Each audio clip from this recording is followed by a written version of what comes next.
Date है आज 16 जून 2022। ये सब टॉपिक कंप्लीट करेंगे इस क्लास में। फर्स्ट टॉपिक है इंटेंसिव डायरिया कंट्रोल फोर्टनाइट। ये प्रीलिम्स और जीएस पेपर 2 के लिए इम्पोर्टेंट टॉपिक है।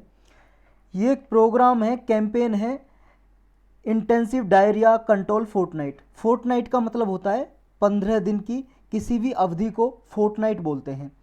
डायरिया आप जानते हो, इसमें लूज मोशन हो जाते हैं, दस्त लग जाते हैं। डायरिया को कंट्रोल करने के लिए 15 दिन के लिए ये प्रोग्राम चलाया है, लॉन्च किया है यूनियन मिनिस्ट्री ऑफ हेल्थ ने। हेल्थ मिनिस्ट्री ने लॉन्च किया है। ये प्रोग्राम 13 जून से 27 जून तक 2022 में चलेगा स्टेट्स और यूनियन टेरिटरी में। इसका एम या टारगेट क्या है? इसका टारगेट यही है, जो डायरिया की वजह से जो बच्चों की डेथ हो जाती है, मृत्यु हो जाती है, उसको 0 तक लेके आना है, ताकि एक भी बच्चे की डेथ ना हो डायरिया की वजह से। ये जो प्रोग्राम है डायरिया वाला programme, intensive diarrhoea control fortnight, 2014 से चलाया जा रहा है और ये हर साल चलाया जाता है, लगभग समर के महीने में या मानसून के महीने में। समर मतलब गर्मी, मानसून जो जून से सितंबर में ये महीना चलते हैं, ये है मानसून का सीज़न। इसके टाइम में ये चलाया जाता है और इसमें अवेयरनेस फैलाई जाती है, लोगों में जागरूकता फैलाई जाती है ओआरएस और जिंक के लिए। ओआरएस डिहाइड्रेशन को कंट्रोल करने के लिए दिया जाता है, ओआरएस घोल पानी में डाल के पिलाया जाता है, और जिंक आप जानते हो बॉडी में इम्यूनिटी को डेवलप करने के लिए ज़रूरी होता है। तो ओआरएस और जिंक के लिए अवेयरनेस फैलाने के लिए लोगों में ये कैंपेन चलाई जाती है। ये लेटेस्ट रिपोर्ट है, लेटेस्ट रिपोर्ट SRS 2019 की। इस रिपोर्ट के अकॉर्डिंग हमारी कंट्री में जो चाइल्ड मोर्टेलिटी रेट है वो 2014 की अपेक्षा 2019 में डिक्रीज हो गया है। 2014 में 1000 लाइव बर्थ, जितने बच्चे जन्म लेते थे 1000 बच्चे, 1000 बच्चों में 45%, यानी कि 45% नहीं, 1000 में 45 बच्चों की डेथ हो जाती थी। चाइल्ड मोर्टेलिटी रेट इसी को बोलेंगे। मोर्टेलिटी का मतलब डेथ, यानी कि बच्चा मृत्यु दर, जो शिशु मृत्यु दर बोलेंगे हिंदी में। चाइल्ड मोर्टेलिटी रेट 1000 बच्चों में 45 थी 2014 में, 2019 में 1000 बच्चों में ये 35 आ गई घट के, यानी डिक्लाइन हुई है। ये जो डिसीज़ है डायरिया से रिलेटेड, सिर्फ एक डिसीज़ नहीं है जिसमें ये डायरिया लूज मोशन होते हैं बच्चों को, बहुत सारी डिसीज़ हैं जिनकी वजह से डिहाइड्रेशन हो जाता है, बॉडी में पानी की कमी हो जाती है, और 5 साल से कम उम्र के बच्चे को ज़्यादा ये प्रभावित करता है और उनकी डेथ भी हो जाती है, मृत्यु हो जाती है डायरिया की वजह से। अगर नेशनल फैमिली हेल्थ सर्वे 5 का डेटा देखें, उसके अकॉर्डिंग 5 साल के नीचे जो बच्चे हैं उनमें डायरिया के जो कंडीशन है वो 60.6% चिल्ड्रन, ये डायरिया की वजह से इनको नुकसान होता था, लेकिन इनको ORS दी जा रही है, ORS घोल दिया जा रहा है ताकि डिहाइड्रेशन ना हो डायरिया की वजह से और बॉडी में पानी की कमी ना हो। 30.5% बच्चों को जिंक दिया जा रहा है, इसमें NFHS 5 का जो डेटा है इसके अकॉर्डिंग। और लोगों में देखो इतना ही क्यों दिया जा रहा है कि सिर्फ 60% बच्चों को ORS दिया जा रहा है, 30% बच्चों को जिंक दिया जा रहा है, क्योंकि जो बच्चों की माताएं हैं, माताओं को अवेयरनेस नहीं है, लैक ऑफ अवेयरनेस, यानी कि जागरूकता की कमी है माताओं में। इस वजह से वो अपने बच्चे को ना तो जिंक दे पाती हैं, ना ORS घोल दे पाती हैं जब डायरिया वगैरह होता है। नेक्स्ट टॉपिक है भारत गौरव एक्सप्रेस ट्रेन। ये प्रीलिम्स के लिए इम्पोर्टेंट है। ये इंडिया की फर्स्ट ट्रेन होगी जो प्राइवेट ऑपरेटर के द्वारा ऑपरेट की जाएगी। देखो इंडिया की जो फर्स्ट प्राइवेट ट्रेन है, प्राइवेट रेल, वो है तेजस, आपने पढ़ा ही होगा। और इंडिया का जो फर्स्ट प्राइवेट स्टेशन है, रेलवे स्टेशन की बात कर रहे हैं हम, फर्स्ट प्राइवेट रेलवे स्टेशन, वो है हबीबगंज रेलवे स्टेशन, MP पे है, मध्य प्रदेश में, भोपाल के पास ये। लेकिन ये ट्रेन है जो देखो इसे ऑपरेट करेगा, यानी कि चलाने का जो जिम्मेदारी है वो भी प्राइवेट एक कंपनी की होगी, तो प्राइवेट ऑपरेटर के द्वारा ये ऑपरेट की जाएगी। ये फर्स्ट ट्रेन है जिसका नाम है भारत गौरव एक्सप्रेस ट्रेन। कहाँ से कहाँ तक चलेगी ये? तमिलनाडु में कोयम्बटूर से लेके महाराष्ट्र में शिरडी तक ये ट्रेन चलेगी। ये है ट्रेन, आप देख सकते हो, भारत गौरव एक्सप्रेस ट्रेन। इसका टारगेट क्या है?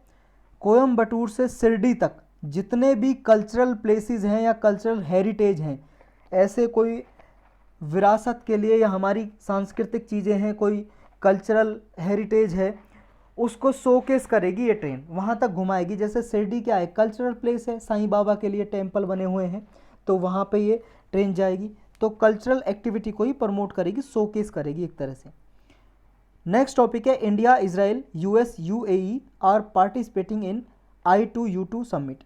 I2U2 का मतलब है डबल आई, U2 का मतलब डबल यू, लेकिन I2U2 लिखते हैं इसे। एक आई का मतलब इंडिया, दूसरे आई का इजराइल, एक यू का यूएस, दूसरे का यूएई, यूनाइटेड अरब अमीरात। ये कंट्री आपको पता है कहाँ कहाँ पे हैं? यूएसए को आप जानते हो, ये है अमेरिका, यूएसए। इजराइल आप जानते हो कहाँ पे है? इंडिया तो आप जानते हो, रहते हो आप इंडिया में, ये वाला इंडिया। इजराइल यहाँ पे देखो पिंक कलर का छोटा सा दिखाई दे रहा है, मैं इसे और बड़ा करके दिखा देता हूँ। ये देखो यहाँ पे मेडिटेरेनियन सी से इसका बॉर्डर लगता है, ये वाला पार्ट। और देखो मेडिटेरेनियन सी का ही जो ये ईस्टर्न पार्ट है, ये वाला पार्ट, इसको लेवेंट रीजन भी बोलते हैं, जो इस साल 2022 में यूपीएससी के क्वेश्चन में पूछा था प्रीलिम्स में। तो ये इजराइल हो गया। और यूएई कहाँ पे? सऊदी अरेबिया के पास ये है सऊदी अरेबिया, इसके पास ये येलो कलर का छोटा सा यूएई। इसमें देखो यूएई और इजराइल कंट्री हैं इस ग्रुप में, इस वजह से इसको ना मिडल ईस्ट का क्वाड भी बोलते हैं, क्वाड। और क्वाड आप जानते हो क्वाड क्या है? 4 कंट्रीज़ का ग्रुप है क्वाड, देखेंगे थोड़ा सा डिस्कस करेंगे ब्रीफली, वैसे हमने डिटेल में डिस्कस किया हुआ अलग लेक्चर में। तो अभी इसकी मीटिंग हुई 13 जुलाई से 16 जुलाई तक इसकी मीटिंग होगी, हुई नहीं है, 13 से 16 जुलाई तक इसकी मीटिंग होगी और वर्चुअल समिट होगा इसका। यूएस के जो प्रेसिडेंट है, अमेरिका के प्रेसिडेंट जो बिडेन, वो इसको होस्ट करेंगे। इंडिया, इजराइल के प्राइम मिनिस्टर इसमें पार्टिसिपेट करेंगे, यूएई के प्रेसिडेंट इसमें पार्टिसिपेट करेंगे। और देखो ये जो ग्रुपिंग है I2U2, ये हमने फुल फॉर्म इसकी जाने ली है। जो I2U2 ग्रुपिंग है, ये एक international forum for economic cooperation, इसका पहले नाम हुआ करता था, लेकिन इसका नाम चेंज कर दिया अभी। और कुछ लोग इसे देखो न्यू क्वाड भी बोलते हैं, न्यू क्वाड या मिडल ईस्टर्न क्वाड। क्वाड आप जानते हो, quadrilateral security dialogue full form है क्वाड की, या क्वाड शॉर्टकट में बोलते हैं। क्वाड 4 ग्रुप का, 4 कंट्रीज़ का एक ग्रुप है। कौन कौन से कंट्री हैं? US, India, Japan, Australia. तो ये कब बनाया गया था? 2007 में इसका आइडिया निकल के आया था, ताकि चाइनीज अग्रेशन को साउथ चाइना सी में रोका जा सके और इंडियन ओशियन या इंडो पैसिफिक रीजन में इसका जो इन्फ्लुएंस बढ़ता जा रहा है चाइना का, उसको रोका जा सके। इसके बाद देखो एक जॉइंट मिलिट्री एक्सरसाइज भी होती है, मालाबार एक्सरसाइज, जिसमें ये कंट्री पार्टिसिपेट करते हैं, यूएस, इंडिया, जापान और ऑस्ट्रेलिया ये पार्टिसिपेट करते हैं। और क्वाड के तर्ज पे ही ये एक I2U2 ग्रुप है, जिसको लोग न्यू क्वाड या मिडल ईस्ट क्वाड भी कहते हैं कुछ एक्सपर्ट। नेक्स्ट टॉपिक है 0.7% of nation population was temporary visitor. Prelims और जीएस पेपर 3 के लिए इंपॉर्टेंट है ये। एक रिपोर्ट है 2020-21 की, माइग्रेशन इन इंडिया रिपोर्ट। ये रिपोर्ट को जारी कौन करता है? ये याद रखना आपको, ministry of statistics and programme implementation, ये मॉस्पी बोलते हैं शॉर्टकट में। ये मंत्रालय इसको जारी करता है इस रिपोर्ट को। इस रिपोर्ट में ये बताया गया कि जो हमारे इंडिया की पॉपुलेशन है, केवल 0.7% ऐसी पॉपुलेशन रही है 2020 के जुलाई से लेकर जून 2021 के बीच में, कि 0.7% जो पॉपुलेशन है वो टेम्परेरी विजिटर है। ये टेम्परेरी विजिटर का क्या मतलब होता है? विजिटर का मतलब आप जानते हो, घूमने वाला कोई भी आदमी विजिटर बोल देंगे। टेम्परेरी मतलब परमानेंट नहीं है, टेम्परेरी है। तो टेम्परेरी विजिटर हो गया, कैटेगराइज किया गया है जो पर्सन मार्च 2020 के बाद कहीं पे गए हैं अपने घर को छोड़ के और वहाँ पे 15 दिन के लिए रुके हैं या 15 दिन से ज़्यादा रुके हैं, लेकिन 6 महीने से कम रुके हैं। 15 दिन या 15 दिन से ज़्यादा लेकिन 6 महीने से कम रुके हैं, तो उसे क्या बोलेंगे? वो टेम्परेरी विजिटर हैं। 84% ऑफ दीज विजिटर, ये एक प्लेस से दूसरे प्लेस पे जो मूव किए हैं वो पेंडेमिक की वजह से मूव किए हैं, कोरोना वायरस की वजह से मूव किए हैं, यानी कि गए हुए हैं, कहीं पे गए थे फिर वापस आ गए, यानी कि 6 महीने से कम टाइम पे एक जगह पे रुके थे वो। माइग्रेशन की डेफिनेशन क्या है? इंटरनेशनल ऑर्गेनाइजेशन फॉर माइग्रेशन या यूनाइटेड नेशन माइग्रेशन एजेंसी, दोनों नाम से जानी जाती है ये एजेंसी, यूनाइटेड नेशन की स्पेशलाइज एजेंसी है। इसके अकॉर्डिंग माइग्रेशन की डेफिनेशन क्या है? माइग्रेशन को हिंदी में बोलते हैं पलायन, पलायन। तो क्या डेफिनेशन है माइग्रेशन की? पलायन किसे बोलते हैं यूनाइटेड नेशन माइग्रेशन एजेंसी के अकॉर्डिंग? देखो माइग्रेंट, कोई भी माइग्रेंट पर्सन उसको बोलेंगे किसी आदमी को जो एक प्लेस से दूसरे प्लेस पे गया है अपने रेजिडेंस को छोड़ के।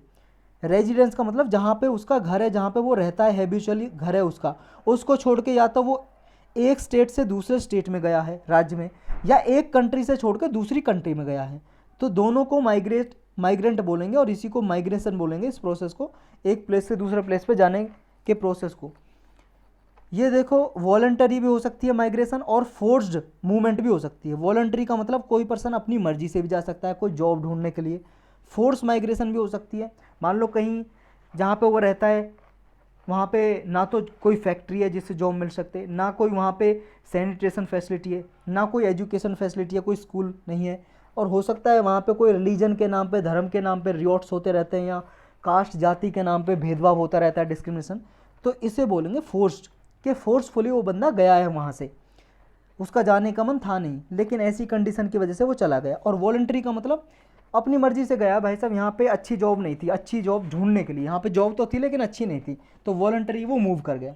तो दो कैटेगरी की हो सकती हैं, जैसे मान लो ऐसे हो सकता है कोई डिजास्टर आ गया, कहीं आपदा संकट आ गई, भूकंप आ रहा है, वहाँ पे भूकंप आते हैं तो वहाँ से चले गए, माइग्रेट कर गए लोग, तो इसे क्या बोलेंगे, फोर्स माइग्रेशन। इकोनॉमिक चैलेंजेस की वजह से या एक्सट्रीम पॉवर्टी या कॉन्फ्लिक्ट सिचुएशन की वजह से ये कारण हो सकते हैं माइग्रेशन के। इंटरनेशनल माइग्रेशन डे हर साल 18 दिसंबर को सेलिब्रेट किया जाता है एनुअली। यूनाइटेड नेशन ने ये सेलिब्रेट का ये ऑब्जर्व किया था ये डे 18 दिसंबर। किस लिए ऑब्जर्व किया जाता है, किस लिए सेलिब्रेट किया जाता है ये इंटरनेशनल माइग्रेंट डे, ताकि जो इंटरनेशनल माइग्रेशन है, जो माइग्रेंट पीपल हैं, उनको क्या क्या चैलेंजेस डिफ़िकल्टीज़ फेस करनी पड़ती हैं, कौन कौन सी चुनौतियां और कठिनाइयों का सामना करना पड़ता है, इसके बारे में अवेयरनेस, जागरूकता फैलाई जाए, इसलिए ये डे ऑब्जर्व किया जाता है। 2021 में 18 दिसंबर को जब ये डे सेलिब्रेट किया था, इंटरनेशनल माइग्रेंट डे, तो उसकी थीम क्या थी, उसकी थीम थी harnessing the potential of human mobility.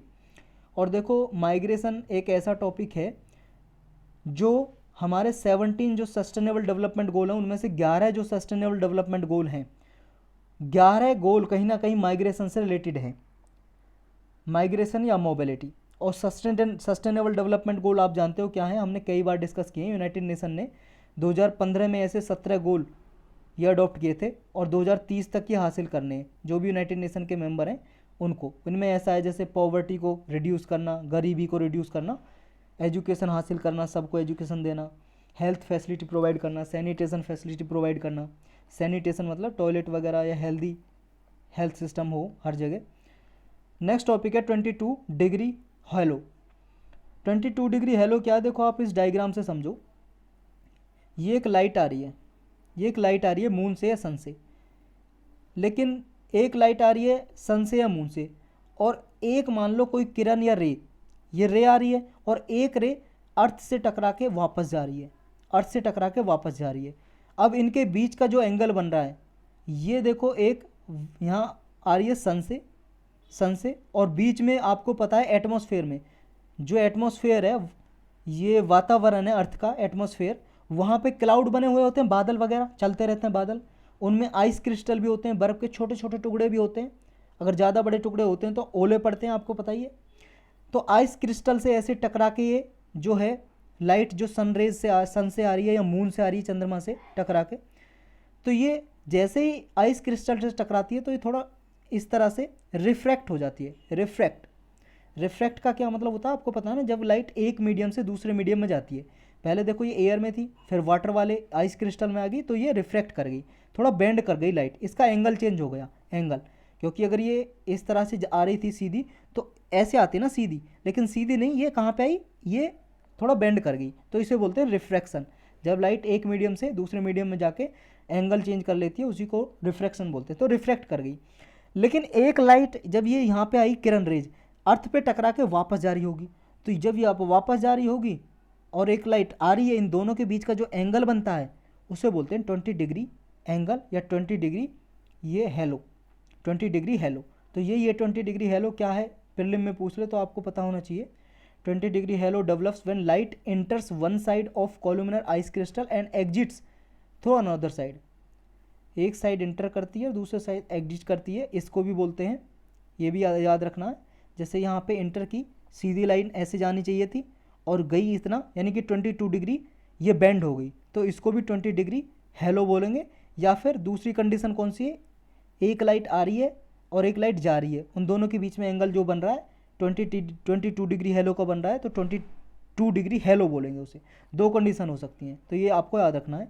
Next topic है deadline for freezing administrative boundaries extended, no census this year. Prelims और जीएस पेपर 2 और 3 के लिए इंपॉर्टेंट है, मेनली जीएस पेपर 2 पॉलिटी के लिए। देखो आप सबको पता है 10 साल में सेंसस होती है, जनगणना होती है। 2011 में हुई थी पिछले साल, उसके अकॉर्डिंग 2021 में होनी थी, लेकिन पेंडेमिक की वजह से, कोरोना वायरस की वजह से नहीं हो पाई। और अभी इसका जो 2021 में कंडक्ट करानी थी, अब ये और लेट हो रही है। 2022 तक ये कंप्लीट होनी थी, लेकिन अब ये फिर और लेट हो रही है, 2023-24 तक ये एक्सटेंड कर दिए, पोस्टपोन कर दिए सेंसस। नॉर्मली सेंसस जो एवरी सेंसस होती है उसमें क्या होता है, सेंसस कराने से पहले हर एक राज्य, स्टेट या union territory, registrar general of India जो होता है, ये रजिस्ट्रार जनरल ऑफ इंडिया एक ऑफिसर है जो मिनिस्ट्री ऑफ होम अफेयर्स के अंदर काम करता है, और यही सेंसस जनगणना कराता है हमारे देश में। याद रखना है ये ऑफिसर। एक सेंसस कमिश्नर ऑफ इंडिया होता है, दोनों कंडक्ट कराते हैं और मिनिस्ट्री ऑफ होम अफेयर्स के अंदर होते हैं ये। तो हमारे देश में जनगणना कौन कराती है, ministry of home affairs. Particularly पूछें तो मिनिस्ट्री ऑफ होम अफेयर्स के अंदर दो ऑफिसर हैं, रजिस्ट्रार जनरल ऑफ इंडिया और सेंसस कमिश्नर ऑफ इंडिया, ये कराते हैं। तो हर एक स्टेट सेंसस कंडक्ट कराने से पहले इन्फॉर्मेशन देते हैं कि उन्होंने अपने स्टेट में कितने नए डिस्ट्रिक्ट बनाई हैं, नोटिफाई किए हैं, कितने नए विलेज या टाउन एडमिनिस्ट्रेटिव यूनिट बनी है, तहसील, तालुक या पुलिस स्टेशन नए बने हैं, सबका डेटा देता है रजिस्ट्रार जनरल ऑफ इंडिया को हर एक स्टेट।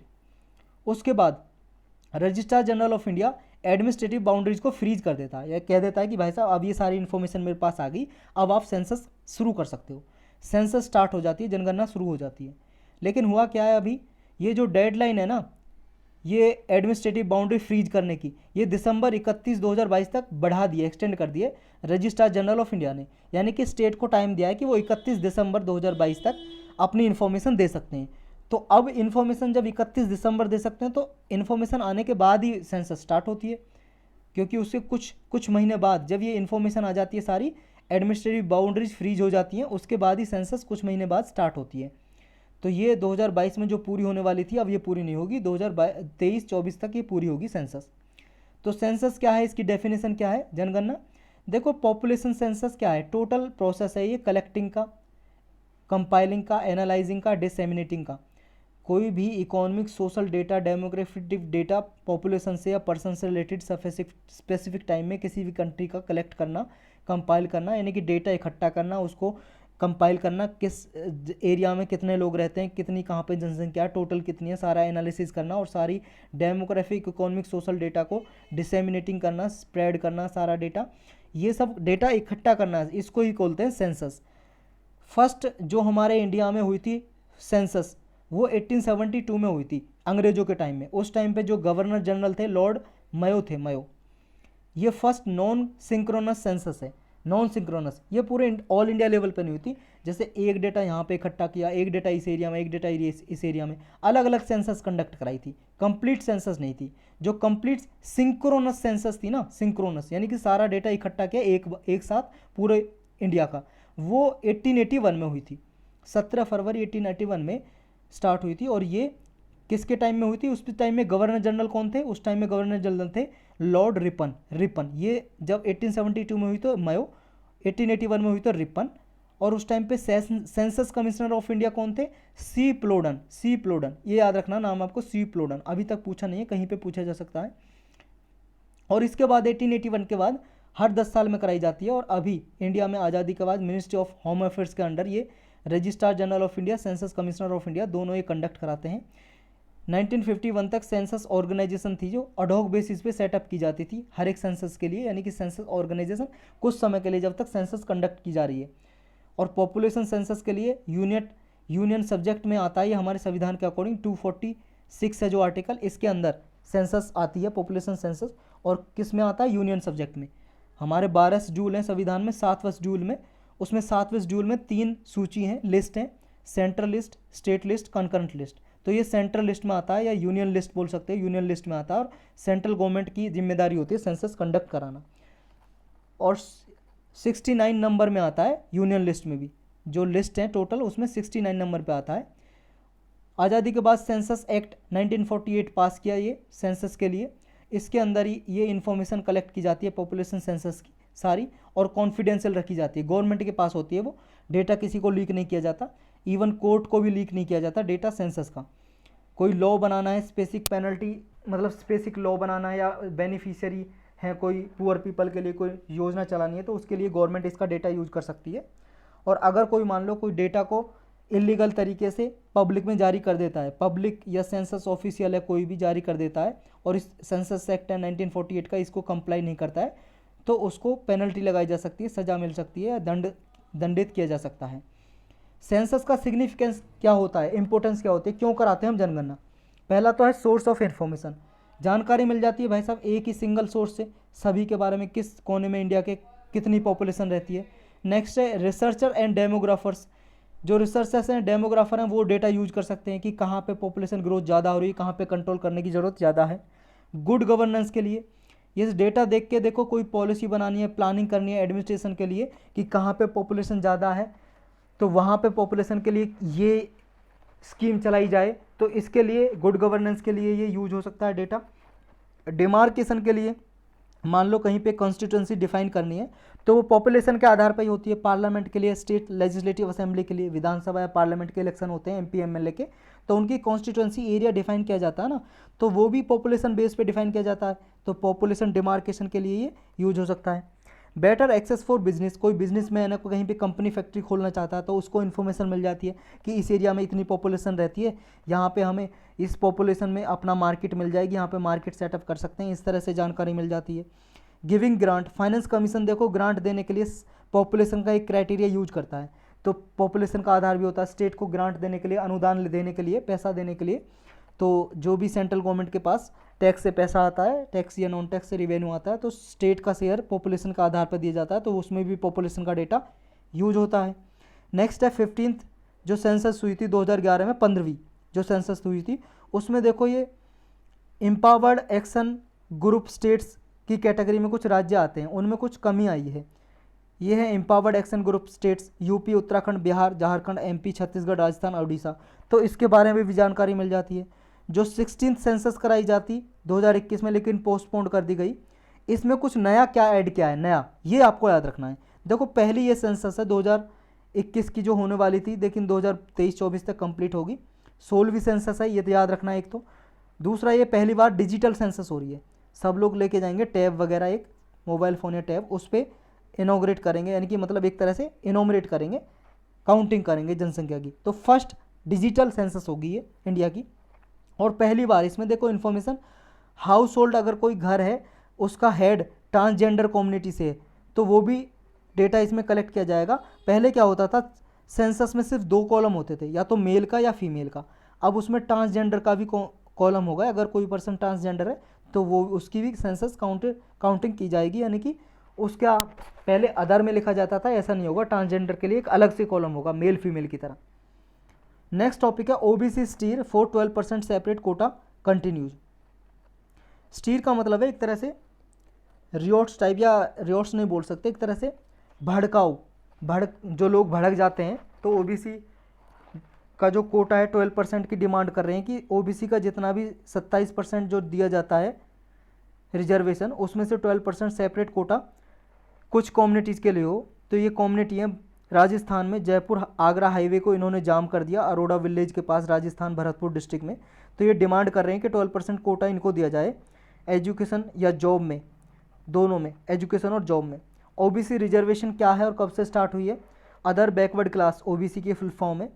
क्या ये कलेलकर कमीशन बैठा था 1953 में, सेंट्रल गवर्नमेंट ने बैठाया था।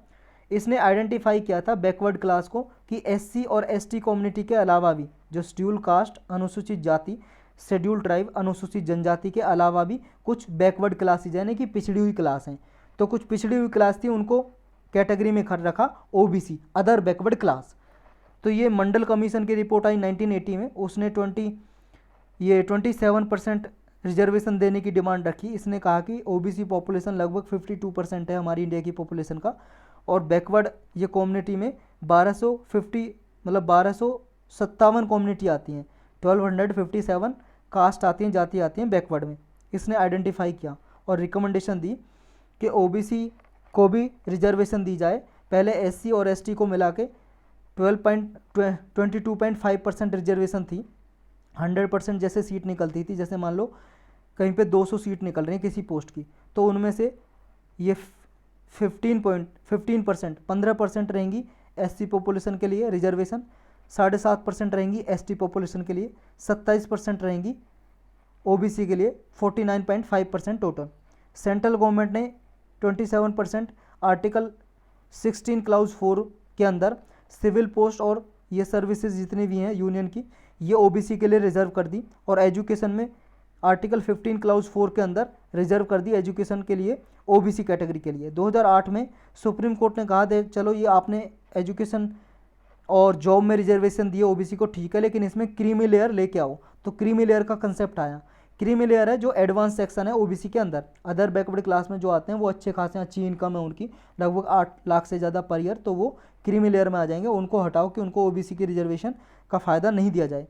फिर पहले देखो एक national commission for backward class, ये स्टैट्यूटरी कमीशन बना हुआ था ministry of social justice and empowerment के अंदर, लेकिन इसको 102 कॉन्स्टिट्यूशनल अमेंडमेंट एक्ट 2018 में पास करके पार्लियामेंट ने इसको कॉन्स्टिट्यूशनल स्टेटस दे दिया। यानी कि अब ये संवैधानिक बॉडी है। पहले सांविधिक थी, सांविधिक स्टैट्यूटरी बॉडी, अब होगी कॉन्स्टिट्यूशनल बॉडी संवैधानिक। National commission for backward class 102 constitutional amendment act के थ्रू की गई थी। ये अमेंडमेंट भी याद रखना और कॉन्स्टिट्यूशनल बॉडी है ये कमीशन, ये याद रखना आपको। ये कमीशन के पास अथॉरिटी है एजुकेशनल, सोशली और एजुकेशनली बैकवर्ड क्लास है उनके वेलफेयर या कंप्लेंट को एग्जामिन करता है। ये आर्टिकल 340 में दिया हुआ है इंडियन कॉन्स्टिट्यूशन में कि प्रेसिडेंट देखो जो भी ये बैकवर्ड क्लास में आते हैं, सोशली और एजुकेशनली बैकवर्ड क्लास में आते हैं, इनकी कंडीशन को इन्वेस्टिगेट करने के लिए एक कमीशन अपॉइंट कर सकता है प्रेसिडेंट। ये आर्टिकल 340 में दिया हुआ है। और ये कमीशन जो अपॉइंट किया जाएगा ये रिकमेंडेशन देगा, प्रेसिडेंट को रिपोर्ट देगा इन कम्युनिटी के बारे में, और फिर प्रेसिडेंट इस रिपोर्ट को पार्लियामेंट के ईच हाउस के सामने रख सकते हैं, लोकसभा या राज्यसभा में रख सकते हैं, दोनों हाउस में रख सकते हैं। नेक्स्ट टॉपिक है बिम्स्टेक टेक्नोलॉजी ट्रांसफर सेंटर। यह प्रीलिम्स और जीएस पेपर 2 के लिए इंपॉर्टेंट है और 3 के लिए भी। बिम्स्टेक आप जानते हो क्या है, कई बार हमने पढ़ा है। 1997 में बैंकॉक डिक्लेरेशन के द्वारा इसको बनाया गया था। बांग्लादेश की राजधानी ढाका में इसका हेडक्वार्टर है, ढाका। बिम्स्टेक के बारे में अलग से लेक्चर बना हुआ है, पॉलिटी की प्लेलिस्ट या अदर इंपॉर्टेंट टॉपिक की प्लेलिस्ट में जाके आप देख सकते हो। बिम्स्टेक की फुल फॉर्म है Bay of Bengal initiative for multi sectoral technical economic group, economic cooperation. तो ये इसकी फुल फॉर्म है। बे ऑफ बंगाल के आसपास ये कंट्री आती हैं जो भी ये इसके मेंबर हैं। 7 मेंबर कंट्री है इसके, इंडिया, श्रीलंका, बांग्लादेश, नेपाल, भूटान, म्यांमार और थाईलैंड, ये इसके मेंबर है, कंट्री हैं। ये जो ग्रुप है इसने अभी टेक्नोलॉजी ट्रांसफ़र सेंटर सेटअप किया है। इंडिया ने भी, इंडिया के जो कैबिनेट है, यूनियन कैबिनेट हमारा, उसने भी अप्रूवल दे दिए और बाकी की कंट्रियों ने भी अप्रूवल दे दिए। ये अभी इसका एक सबमिट हुआ था, मीटिंग हुई थी बिम्स्टेक की कोलंबो, श्रीलंका में। तो अब ये इसका जो बिम्स्टेक का टेक्नोलॉजी ट्रांसफ़र सेंटर है ये भी कहाँ पे सेटअप होगा, कोलंबो में, श्रीलंका के अंदर कोलंबो में सेटअप होगा। मेमोरेंडम ये जो साइन हुआ था, ये जो एग्रीमेंट है, मेमोरेंडम ऑफ एसोसिएशन या एग्रीमेंट बोल सकते हो आप, बिम्स्टेक ने साइन किया ये कोलंबो में। जब ये मीटिंग हुई थी 30 मार्च 2022 में, 5th बिम्स्टेक सबमिट हुआ था, ये 5वीं मीटिंग हुई थी बिम्स्टेक की कोलंबो, श्रीलंका में। वहीं पे इसका आइडिया आया था टेक्नोलॉजी ट्रांसफ़र, ये टेक्नोलॉजी ट्रांसफ़र जो सेंटर ये बनाया जाएगा, टेक्नोलॉजी ट्रांसफ़र सेंटर। और इसका एक देखो गवर्निंग बॉडी होगी जो इसकी जितना भी एडमिनिस्ट्रेटिव सेटअप है, एडमिनिस्ट्रेशन है, वो संभालेगी गवर्निंग बॉडी या गवर्निंग बोर्ड बोल सकते हो, गवर्निंग बोर्ड। इसमें देखो हर एक जो भी मेंबर है इसका बिम्स्टेक का, हर एक मेंबर अपना एक रिप्रेजेंटेटिव इसमें नॉमिनेट करेगा। तो हर एक नॉमिनी होगा, हर एक कंट्री का, मेंबर कंट्री का, बिम्स्टेक का इस टेक्नोलॉजी ट्रांसफ़र सेंटर में। जो टेक्नोलॉजी ट्रांसफ़र सेंटर है ये देखो टेक्नोलॉजी वगैरह जो भी बिम्स्टेक कंट्री के पास आपस में शेयर करेंगे, जो भी टेक्नोलॉजी उपलब्ध होंगी, ट्रांसफ़र करेंगे टेक्नोलॉजी को बिम्स्टेक कंट्रीज़ के अमंग। तो ये इसका काम होगा। नेक्स्ट टॉपिक है लेक सावा। लेक सावा झील है एक, लेक का मतलब झील, सावा अभी न्यूज़ में है, ये देखो देख सकते हो आप इमेज में, ये झील अभी न्यूज़ में इसलिए इसका पानी सूख गया भाई साहब, ये ड्राई हो गई है। कहाँ पे ये, इराक में है, बस लोकेशन याद रखनी है, इराक में। क्योंकि यूपीएससी जो कोई ऐसी लेक है या कोई वाटर बॉडी है वो ड्राई हो गई है, सूख गई है, उसको पूछ लेती है मैच द फॉलोइंग में। तो ये इराक में, इराक जानते हो आप कहाँ पे है, इंडिया, पाकिस्तान, ईरान और ये है इराक, पिंक कलर का। किस वजह से सूख गई है? एक तो लोकल इन्वेस्टर हैं जो उनके मिसमैनेजमेंट की वजह से, गवर्नमेंट ने भी इसको नेगलेक्ट किया, गवर्नमेंट ने कुछ खास कदम नहीं उठाए, क्लाइमेट चेंज एक कारण है, इसकी वजह से ये सूख चुकी है। जो लेक सावा है इराक में है, बस लोकेशन याद रखनी है आपको।